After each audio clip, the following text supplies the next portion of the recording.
Stop, ça suffit maintenant.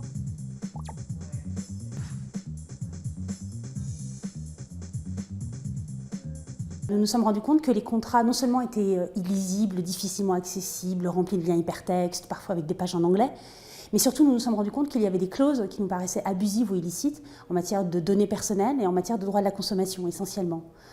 Par exemple, chacun des 3 réseaux s'autorise une licence globale sur tout ce que vous pouvez mettre en ligne sur le réseau et sur tout ce que des tiers peuvent mettre sur vous, sur les réseaux. Cette licence autorise ces réseaux à utiliser globalement, massivement, dans le monde entier, ces données ou ces contenus en les modifiant, en les transformant, en les publiant, en les cédant à des tiers, afin qu'ils puissent les utiliser, sans que votre consentement ne vous soit demandé au cas par cas, sans même que vous ne soyez tenu au courant, et si à tout hasard il y avait un bénéfice économique, sans même que vous ne soyez intéressé au bénéfice économique.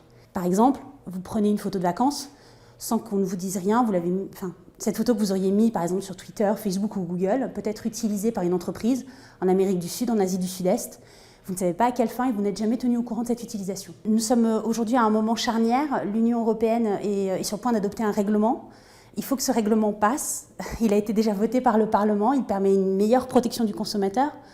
Il faudrait désormais que les États membres s'en saisissent et nous, l'UFC Que Choisir entend jouer son rôle de porte-parole de l'intérêt collectif des consommateurs sur le plan politique, par le biais notamment de cette pétition. Il ne faut surtout pas hésiter à aller la signer d'ailleurs. Quand un juge français vous ordonne de supprimer vos clauses ou de les mettre en conformité avec le droit français sous astreinte, je pense que cela peut déjà très largement suffire à contraindre Google, Facebook et Twitter à modifier ces contrats afin que les contrats français, pour les consommateurs français, soient conformes au droit français.